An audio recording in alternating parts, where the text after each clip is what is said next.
तो इस एनिमे की शुरुआत में हम किंग एन शहर के एक राजा को देखते हैं जिसे तीसरा बेटा होता है, जिसकी वजह से वो बहुत खुश था। लेकिन उसी वक्त दूसरी तरफ एक पहाड़ पर 3 मीटियोर आकर गिरते हैं, जिसे देखकर किंग एन शहर का एस्ट्रोलॉजर ये प्रेडिक्ट करता है कि ये समय बहुत ही अशुभ है, क्योंकि इसी समय बहुत सालों पहले एक गुजुआन नाम के बंदे ने जन्म लिया था, जिसने सभी जगह तबाही मचा दी थी। अब ये बात जानकर किंग एन पैलेस के मंत्री और सैनिक उस तीसरे बच्चे को गुजुआन का दूसरा जन्म मानने लगते हैं और कहते हैं कि ये आने वाले समय में सबके लिए खतरा बन जाएगा। तो इन सब की वजह से राजा बहकावे में आकर अपने तीसरे बच्चे को आग में सेक्रीफाइस करने की कोशिश करता है। लेकिन उसी वक्त वहाँ पर राजा का दोस्त और पास के कबीले का लीडर आ जाता है और राजा से उस बच्चे को लेकर कहता है कि मैं इस बच्चे को पालूंगा और अगर ये सच में गुजुआन हुआ तो मैं इसे अपने हाथों से मार दूंगा। तो ये सुनकर राजा इसके लिए मान जाता है। लेकिन इस फैसले से बाकी मंत्री खुश नहीं थे। अब कई साल बीत चुके थे जहां हम उसी बच्चे को देखते हैं जिसका नाम असूले था, जो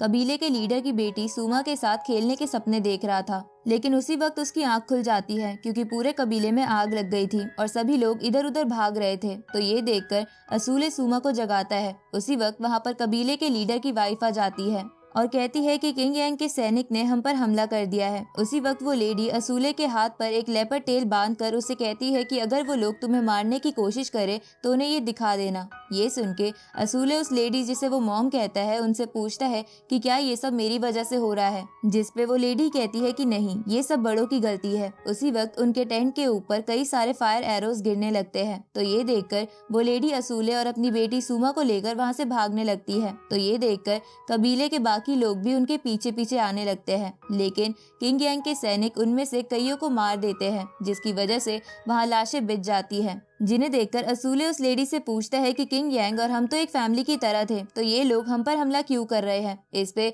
वो लेडी कहती है कि मुझे नहीं पता, लेकिन तुम चिंता मत करो, हमारे कबीले के लीडर और उनकी बेटी बाकी सैनिकों से लड़ रहे हैं और वो हमें कुछ नहीं होने देंगे, इसलिए हमें बस यहाँ से जल्दी दूर जाना चाहिए। इस तरफ हम उसी कबीले के लीडर को देखते हैं जो उन सैनिकों से लड़ रहा था। साथ ही उसकी बेटी भी इसमें उसका साथ दे रही थी, जिसकी मदद से वो कई सैनिक मार देते हैं। लेकिन उसी वक्त वहाँ पर उस राजा का पहला बेटा और सेनापति कई सारी फौज के साथ आ जाते हैं और उन पे हमला कर देते हैं। उसी वक्त वो कबीले का लीडर देखता है कि उसका कबीला जल रहा है, इसलिए वो लीडर अपने खास आदमी को असूले और सुमा को जाकर बचाने को कहता है। साथ ही उसे एक मैसेज भी देता है। तो ये सुन के वो खास बंदा कबीले की तरफ चला जाता है और दूसरी तरफ वो लीडर अपने लोगों को मोटिवेट करते हुए कहता है कि किंग यांग के लोगों ने अपने ही बनाए रूल्स को तोड़ दिया है और कई बार हमारे लोगों को मारा है, इसलिए अब हम भी पीछे नहीं हटेंगे। इसके बाद वो लीडर अपनी बेटी से कहता है कि मैंने तुम्हारी शादी के लिए बहुत सपने देखे थे, लेकिन लगता है अब वो पूरे नहीं हो पाएंगे। अब उन दोनों ग्रुप्स के बीच भयंकर वॉर स्टार्ट हो जाती है। इस तरफ उस लीडर का खास आदमी कबीले की तरफ जा रहा था, लेकिन वो फर्स्ट प्रिंस भी उसका पीछा कर रहा था। जहां वो उस खास आदमी के साथ जा रहे कई सारे कबीले के लोगों को मार देता है। उसी वक्त दूर खड़ा राजा का दूसरा बेटा उस खास आदमी पर तीर चलाकर उसे नीचे गिरा देता है और अपने भाई के पास आकर कहता है कि देखा, मैंने उसे मार दिया। इस पे उसका भाई उसे शाबाशी देता है। तभी वहाँ एक सैनिक आकर उन दोनों को बताता है कि सेनापति ने ऑर्डर दिया है कि हमें असूले को जिंदा वापस लेकर जाना है, साथ ही हमें कबीले के जिंदा बचे हुए लोगों को भी बंदी बनाकर लेकर जाना है। ये सुनकर वो सेकंड प्रिंस फर्स्ट प्रिंस से पूछता है कि हम असूले को क्यों ढूंढ रहे हैं, जबकि सब तो उसे गुजुआन का रूप मानते हैं। इस पे फर्स्ट प्रिंस कहता है कि भूलो मत, वो भी हमारा भाई है। अब वो दोनों भाई असूले को ढूंढने निकल जाते हैं। इस तरफ हम उसी खास आदमी को देखते हैं जो अभी भी जिंदा था। दूसरी तरफ वो लेडी असूले और सुमा को छुपाते हुए कबीले से बाहर लेकर जा रही थी। तभी वो एक कबीले की औरत की आवाज सुनती है, जिसकी बेटी एक बड़ी सी लकड़ी के अंदर दब गई थी, इसलिए वो मदद मांग रही थी। तो ये देखकर वो तीनों उसकी मदद कर देते हैं। लेकिन उसी वक्त वो औरत असूले को ध्यान से देखकर उसका गला दबाते हुए कहती है कि ये सब तुम्हारी वजह से हो रहा है, क्योंकि तुम एक डिजास्टर बॉय हो। पर तभी असूले की मॉम उस औरत को असूले से दूर कर देती है और उसे लेकर वहाँ से भागने लगती है। लेकिन असूले को ये सब देखकर कुछ भी समझ नहीं आ रहा था। आगे वो तीनों एक जगह छुप जाते हैं। तभी वहाँ वो खास आदमी आ जाता है और उस लेडी से कहता है कि असूले को यहाँ से दूर ले जाओ। तो असूले उनसे पूछता है कि कबीले के लीडर और उनकी बेटी का क्या हुआ। इस पे वो बंदा कहता है कि वो अभी लड़ रहे हैं और मुझे नहीं लगता कि वो बच पाएंगे। ये सुन के सुमा रोने लगती है, क्योंकि वो लीडर की ही बेटी थी। तो वो खास आदमी सुमा से कहता है कि तुम्हें स्ट्रॉन्ग बनना होगा, यही तुम्हारे फादर की विश थी। उसी वक्त वहाँ किंग यांग का एक सैनिक उस आदमी के पेट में तलवार घुसा देता है और असूले को भी मारने लगता है, क्योंकि उसे नहीं पता था कि वो प्रिंस है। तो ये देखकर वो खास आदमी जो अभी भी नहीं मरा था उसे रोकने की कोशिश करता है, लेकिन वो सैनिक उस बंदे को बार बार चाकू मार के उसे जान से मार देता है। तभी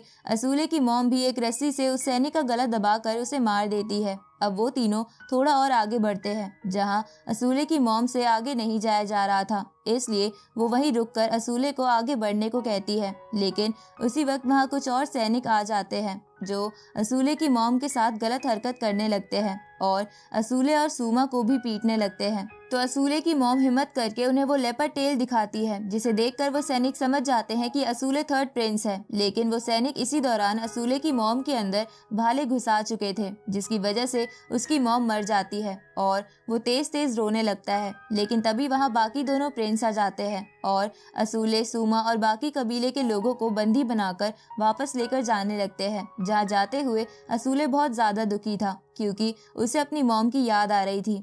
तभी वो देखता है कि किंग यांग के सैनिक उन बंदियों पर बहुत अत्याचार कर रहे हैं। आगे वो सब किंग यांग के राजा के पास पहुंच जाते हैं, जहां पहुंचकर फर्स्ट प्रिंस असूले को राजा के पास ले आता है। तो राजा असूले को गले मिलने को कहता है, लेकिन असूले ऐसा नहीं करता। तो राजा अपने सेनापति के पास जाकर इस काम के लिए उसे शाबाशी देकर कहता है कि ये सब तुम्हारी वजह से पॉसिबल हुआ है, क्योंकि तुमने मेरे दोनों बेटों को ट्रेन किया था, इसलिए मैं तुम्हें ये सारे गुलाम देता हूँ, साथ ही ग्रेट खान का टाइटल भी। ये सुन के वो सेनापति बहुत खुश हो जाता है और अपने सैनिकों से कहता है कि मैं ये सभी गुलाम तुम्हारे बीच बांट दूंगा। ये सुन के वो सैनिक भी खुश हो जाते हैं। इसके बाद वो सैनिक गरम गरम सरिये से गुलामों पर टैग लगाने लगते हैं। इधर राजा अपने फर्स्ट बेटे से कहता है कि तुमने भी इस मिशन में बहुत हेल्प करी है, इसलिए मैं तुम्हें इस कबीले की सबसे सुंदर 2 लड़कियां देता हूँ। ये सुनकर वहाँ खड़े सैनिक सूमा और उस लीडर की बेटी को सामने ले आते हैं, जो अभी भी जिंदा था। इधर असूले उन दोनों को देखकर उनके पास जाने की कोशिश करता है, लेकिन सैनिक उसे रोक देते हैं। दूसरी तरफ फर्स्ट प्रिंस लीडर की बेटी के पास आकर कहता है कि मैंने सुना है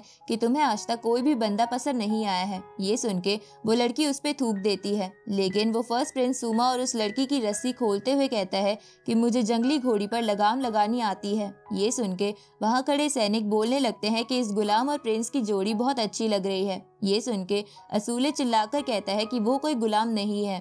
तभी मौका पाके वो लीडर की बेटी फर्स्ट प्रिंस को मारने की कोशिश करती है, लेकिन वो इसमें कामयाब नहीं हो पाती। तो वो खुद की ही जान ले लेती है, क्योंकि वो ऐसे गुलाम बन के नहीं जीना चाहती थी। ये देखकर असूले दुखी हो जाता है और सूमा भी अपनी बहन के पास आके रोने लगती है। तो ये देखकर सैनिक सूमा को दूर खींचकर ले जाते हैं, लेकिन तभी सूमा के हाथ अपनी बहन की बांसुरी लग जाती है और वो फिर से अपनी बहन के पास जाने की कोशिश करती है। तो ये देखकर एक सैनिक उसका सर काटने की कोशिश करता है। इस तरफ असूले को एक विजन आता है, जिसमें वो देखता है कि एक दानव सूमा को खा रहा है। तो ये देखकर असूले तलवार लेकर उसकी तरफ बढ़ता है, जहां असलियत में हम देखते हैं कि असूले ने उस सैनिक की स्वॉर्ड रोक ली थी और सूमा को बचा लिया था। तो ये देखकर सेकंड प्रिंस अपनी स्वॉर्ड निकालते हुए असूले से कहता है कि तुम पीछे हट जाओ, क्योंकि ये गद्दार की बेटी है, इसलिए इसे मरना ही होगा। लेकिन उसी वक्त राजा सेकंड प्रिंस को ये कहते हुए रोक देता है कि असूले उसे बस बचाना चाहता है, तो इसमें कोई दिक्कत नहीं है। अब राजा और बाकी सैनिक वहाँ से चले जाते हैं, जहाँ असूले सूमा के पास आता है और उसे संभालने की कोशिश करती है, क्योंकि वो रो रही थी। तो पहले तो सूमा असूले को काटने की कोशिश करती है, क्योंकि ये सब उसी की वजह से हो रहा था, लेकिन फिर वो असूले को गले लगा लेती है, क्योंकि उसके अलावा अब उसका कोई नहीं था। आगे असूले राजा के पास आता है। तभी वहाँ एक सैनिक राजा के पास एक बॉक्स लेकर आता है, जिसके अंदर उसी कबीले के लीडर का सर था। तो उसे देखकर असूले राजा से कहता है कि आपने इन्हें क्यों मारा? आपकी वजह से मेरी मदर और मेरी बहन दोनों मर गए हैं। ये सुन के राजा असूले से कहता है कि वो लीडर एक गद्दार था, इसलिए उसका मरना जरूरी था। इस पे असूले राजा से बोलता है कि वो बहुत अच्छे इंसान थे, तो वो गद्दार कैसे हो सकते हैं? ये सुन के राजा कहता है कि अच्छे इंसान और एक गद्दार में फर्क होता है, जो तुम्हें भी समझना होगा, क्योंकि तुम किंग यांग के होने वाले राजा हो। इस पे असूले कहता है कि अगर उन्होंने कोई रूल तोड़ा भी होगा तो वो बस अपनी जमीन को बचा रहे होंगे। ये सुन के राजा उसे कहता है कि हम सिर्फ इतनी सी वजह के लिए किसी को नहीं मारते। उस लीडर ने बाकी कबीले वालों के साथ मिलकर हम पर अटैक करने का प्लान बना लिया था, इसलिए मुझे हमारे लोगों को बचाने के लिए उसे मारना पड़ा। ये सुन के असूले रोने लगता है तो राजा उससे कहता है कि बेटा यही लाइफ है, इसलिए तुम्हें इसे एक्सेप्ट करना होगा। ये सुन के असूले राजा से कहता है कि अगर मैं आपकी जगह होता तो मैं उन्हें कभी नहीं मारता। ये सुन के राजा असूले को उठाकर उसे एक ब्लू शार्क नाम की तलवार दिखाते हुए कहते हैं कि ये तलवार मुझे उसी लीडर ने दी थी, इसलिए तुम्हें अगर उसकी बेटी को बचाना है तो तुम्हें भी तलवार उठानी पड़ेगी, क्योंकि रोने धोने से कुछ नहीं होगा। ये सुन के असूले गुस्से में पहले तो वो तलवार लेने लगता है, लेकिन बाद में उसे वही राजा के पास छोड़ के वहाँ से चला जाता है, क्योंकि वो राजा की कोई बात नहीं मानना चाहता था। आगे असूले सूमा को खाना खिलाने की कोशिश करता है, लेकिन वो खाना नहीं खाती। तभी वहाँ वो एस्ट्रोलॉजर आकर असूले को वहाँ से ले जाता है और उसे अकेले में ले जाकर सारी पास्ट की बात बताता है कि उसका जन्म उसी मुहूर्त में हुआ था जब गूजुआन का जन्म हुआ था। इस पे असूले उस एस्ट्रोलॉजर से पूछता है कि क्या मैं भी गूजुआन हूँ, जिस पे वो एस्ट्रोलॉजर बोलता है कि मुझे नहीं लगता कि राजा ये मानते हैं कि तुम गूजुआन हो, क्योंकि अगर ऐसा होता तो वो तुम्हें मार देते और कभी कबीले के लीडर को देते ही नहीं। ऊपर से तुम्हें लगता है कि सब कुछ तुम्हारे साथ ही बुरा हुआ है, जबकि जब तुम्हारे फादर तुम्हारी एज के थे तब उनके फादर ने तुम्हारी ग्रैंड मदर के साथ उन्हें घर से बाहर निकाल दिया था, जहां उन्होंने बहुत मुश्किलें झेली थी। साथ ही कुछ गुंडों ने तुम्हारी दादी की इज्जत भी लूट ली थी, जिसकी वजह से उन्होंने शर्म के मारे सुसाइड कर लिया था। और तुम्हारे फादर कड़कती ठंड में अकेले ही इधर उधर भटक रहे थे, लेकिन उसी समय उस कबीले के लीडर और उसकी मॉम ने तुम्हारे फादर को बचा लिया और आगे चलकर उस कबीले के लीडर ने तुम्हारे फादर की वापस से राजा बनने में मदद करी और फैसला किया कि वो राजा को मरते दम तक प्रोटेक्ट करेंगे। जिसके बाद राजा और वो लीडर बहुत ही अच्छे दोस्त बन गए। इसलिए भले ही राजा के तौर पे उन्होंने उस लीडर को मार दिया, लेकिन असलियत में वो भी तुम्हारे जितना ही दुखी है, क्योंकि वो उसे अपना भाई मानते थे। ये सुन के असूले चौंक जाता है। अब वो एस्ट्रोलॉजर असूले को फिर से वो ब्लू शार्क तलवार देता है तो असूले इस बार उसे ले लेता है और कहता है कि मैं भी उस लीडर की तरह ही एक अच्छा लीडर बनूंगा और सबको प्रोटेक्ट करूंगा। अब अगले दिन असूले की ट्रेनिंग शुरू हो जाती है, जहां वो अपनी पूरी मेहनत से प्रैक्टिस करता है। लेकिन एक दिन उसे किंग यांग का एक सैनिक परेशान करने लगता है, क्योंकि उसे ये बात अच्छी नहीं लगी थी कि ये कमजोर बच्चा आगे चलकर राजा बनेगा, जो गूजुआन का रूप है। पर असूले उसे इग्नोर करके वहाँ से जाने लगता है तो वो बंदा असूले पर अटैक कर देता है, लेकिन असूले का टीचर उसे बचा लेता है। पर इसकी वजह से वो बंदा बहुत गुस्सा हो जाता है। आगे जब असूले प्रैक्टिस करके वापस अपने टेंट की तरफ जाता है तो वो अपने टेंट के बाहर सारा सामान बिखरा हुआ देखता है, साथ ही वहाँ सूमा भी नहीं थी। तो असूले उसे इधर उधर ढूंढने लगता है, जहाँ थोड़ी देर बाद असूले को सूमा उसकी बहन की ग्रेवयार्ड के पास रोती हुई मिलती है, क्योंकि उसे उस बंदे ने बहुत मारा था और उसकी बहन की बांसुरी भी तोड़ दी थी। तो ये देखकर असूले बदला लेने का डिसाइड करता है और तलवार लेकर उस बंदे के पास चला जाता है और उस पर अटैक करता है, लेकिन वो बंदा उससे आराम से बच जाता है, क्योंकि वो बंदा बहुत ताकतवर था और असूले बहुत कमजोर। तो ये देखकर वहाँ खड़े सैनिक असूले की हालत देखकर उस पे हंसने लगते हैं, लेकिन असूले हार नहीं मानता। पर तभी वो बंदा असूले को जमीन पर गिराकर लात मारने लगता है और उसे कहता है कि अगर तुम जैसा यहाँ का राजा बन गया तो ये शहर जैसा एरिया बकरी बन जाएगा। उसी वक्त वहाँ असूले को बचाने सूमा भी आ जाती है, लेकिन वहाँ खड़ा एक सैनिक सूमा को रोककर उसे पीटने लगता है। तो ये देखकर असूले को गुस्सा आने लगता है और अचानक से उसकी आंखें लाल हो जाती है और उसके फेस की नसें भी चमकने लगती है। तभी असूले उस बंदे को पीछे गिरा देता है तो वो बंदा फिर से असूले पर काबू पाने की कोशिश करता है, लेकिन असूले अचानक से बहुत ताकतवर हो गया था और वो उस बंदे का गला दबाने लगता है। इस तरफ हम उस राजा को देखते हैं जिसे वो एस्ट्रोलॉजर समझाने की कोशिश करता है कि अपने दोस्त को मारना तुम्हारी सबसे बड़ी गलती थी, क्योंकि वो बस जस्टिस पाना चाहता था, क्योंकि उसे सच पता चल गया था। ये सुन के वो राजा एस्ट्रोलॉजर पर गुस्सा करने लगता है। तो एस्ट्रोलॉजर राजा से कहता है कि तुम चाहो तो मुझे भी मार सकते हो, पर फिर तुम अकेले पड़ जाओगे। दूसरी तरफ बाकी सैनिक असूले को उस बंदे से हटाने की कोशिश करते हैं, लेकिन वो किसी के काबू में नहीं आ रहा था। इस तरफ असूले विजन देखता है कि कोई गोल्डन लायन उसकी बॉडी पर काबू कर रहा है और वो चाहकर भी कुछ नहीं कर पा रहा है। तभी सूमा रोते हुए असूले को गले लगा लेती है, जिसकी वजह से असूले नॉर्मल होकर बेहोश हो जाता है। इस तरफ वो राजा एस्ट्रोलॉजर से कहता है कि मैं कोशिश करूंगा कि आगे ऐसा कभी ना हो, पर हमें भी इस दुनिया पर राज करना है, हम कब तक ऐसे ही जीते रहेंगे। इस पे एस्ट्रोलॉजर कहता है कि क्या तुम पूरी दुनिया पर कब्जा करने की सोच रहे हो। ये सुन के वो राजा कहता है कि हाँ, यही करना चाहता हूँ। उसी वक्त वहाँ एक सैनिक आकर राजा को बताता है कि थर्ड प्रिंस बेहोश हो गया है आगे हम असूले को देखते हैं जिसे विजन आता है कि उस गोल्डन लायन ने असूले के आसपास के सभी दानवों को खत्म कर दिया है और अब वो उसके पीछे पड़ा है। इस तरफ रियल वर्ल्ड में असूले को बहुत पेन हो रहा था और उसे राजा और डॉक्टर ने रस्सी से बांध रखा था। तभी डॉक्टर राजा से कहता है कि मुझे पक्का नहीं पता कि ये बच भी पाएगा या नहीं, क्योंकि मैंने ऐसी हालत किसी की नहीं देखी। ये सुन के राजा उसे अपनी पूरी कोशिश करने को कहता है। आगे असूले के विजन से वो गोल्डन लायन गायब हो जाता है और असूले नॉर्मल होकर होश में आ जाता है, तो राजा उसे देखकर खुश हो जाता है। साथ ही सुमा भी उसे जिंदा देखकर खुशी के मारे रोने लगती है। अब राजा असूले से कहता है कि तुम्हें आराम की जरूरत है, इसलिए अब तुम कुछ दिनों तक प्रैक्टिस मत करना। पर असूले इसके लिए नहीं मानता, क्योंकि उसे ताकतवर बनना था। ये सुन के राजा असूले से कहता है कि तुम खुद को कमजोर मत मानो, तुम यहाँ के होने वाले राजा हो। इस पे असूले कहते हैं कि अगर मैं सच में कमजोर नहीं होता तो मेरा कबीला आज जिंदा होता। ये सुन के राजा उससे कहता है कि मुझे तुम पर गर्व है कि तुम अपने लोगों को बचाना चाहते हो, लेकिन तुम्हें खुद की बॉडी को रेस्ट देना होगा ताकि तुम उन्हें बचाने के लायक बन सको। अब राजा वहाँ से चला जाता है। अब अगले दिन असूले सुमा के साथ एक गार्डन में आ जाता है, जहाँ वो दुखी होते हुए सुमा से कहता है कि मैं सच में बहुत बेकार हूँ, क्योंकि मैं अभी ठीक से तलवार पकड़ भी नहीं पाता। ये सुन के सुमा उसे इशारों में ऐसा ना बोलने को बोलती है, क्योंकि वो बोल नहीं सकती थी। ये देखकर असूले सुमा से कहता है कि पूरी दुनिया में बस तुम ही हो जो मुझसे नफरत नहीं करती। ये सुन के सुमा मुस्कुराने लगती है और उससे कहती है कि जब तक हम दोनों एक साथ हैं हमें किसी की जरूरत नहीं है। इसके बाद वो दोनों उस गार्डन में खेलने लगते हैं। आगे हम राजा, तीनों प्रिंस, सेनापति और बाकी मंत्रियों को देखते हैं, जहाँ राजा किसी स्ट्रैटेजी पर अपने तीनों बेटों से राय मांगता है, जिसपे सेकंड प्रिंस तो राजा के फेवर में बोलता है और फर्स्ट प्रिंस राजा की स्ट्रैटेजी से सहमत नहीं था।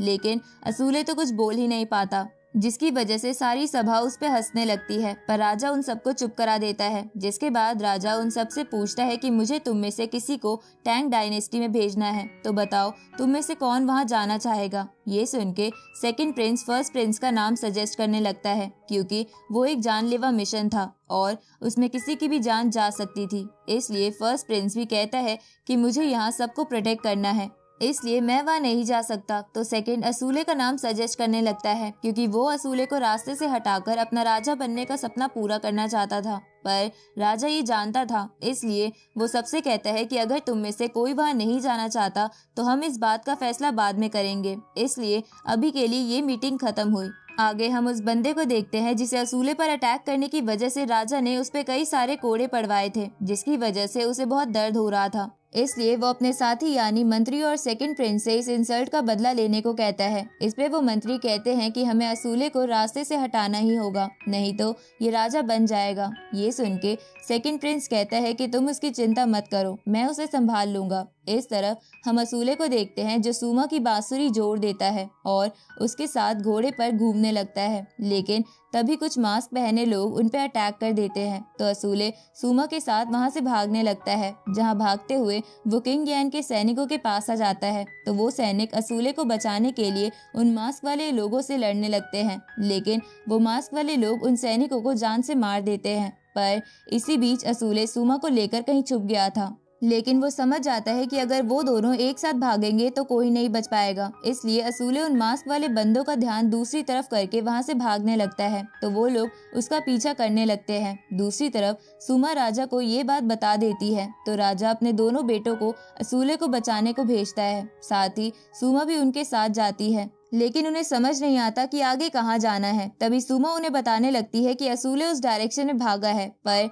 ये देखकर सेकंड प्रिंस समझ जाता है कि उसकी पोल खुल सकती है। इसलिए वो सुमा को रास्ते से हटाने के लिए ये कहते हुए सुमा पर अटैक कर देता है कि तुझसे अपने मास्टर को प्रोटेक्ट तक नहीं किया गया। इस तरफ असूले भागता हुआ एक बहुत बड़े गड्ढे के पास आ जाता है और उसमें गिर जाता है, जिसकी वजह से वो मास्क वाले बंदे वहां से चले जाते हैं, क्योंकि उस गड्ढे में बहुत सारे बीस्ट रहते थे और आज तक वहां से कोई जिंदा लौटकर नहीं आया था। इसलिए उन्हें भी लगता है कि असूले मर जाएगा। इस तरफ असूले और उसका घोड़ा उस गड्ढे में बनी एक नदी में गिरते हैं, जहां अचानक से वहां एक बीस्ट फिश आकर असूले के घोड़े को खा जाती है और वहां खून खून हो जाता है। तो ये देखकर असूले किनारे की तरफ भागने लगता है, लेकिन वो बीस्ट फिश असूले के बहुत करीब आ गई थी। उसी वक्त उस किनारे से एक ओल्ड मैन भागता हुआ आता है, जो चेन से बंधा हुआ था, जो असूले को पानी से बाहर खींच लेता है। लेकिन तभी अचानक से उसका मन बदल जाता है और वह असूले को वापस उसी बीस्ट के ऊपर फेंक देता है। और इसी के साथ ये पार्ट यहीं खत्म होता है।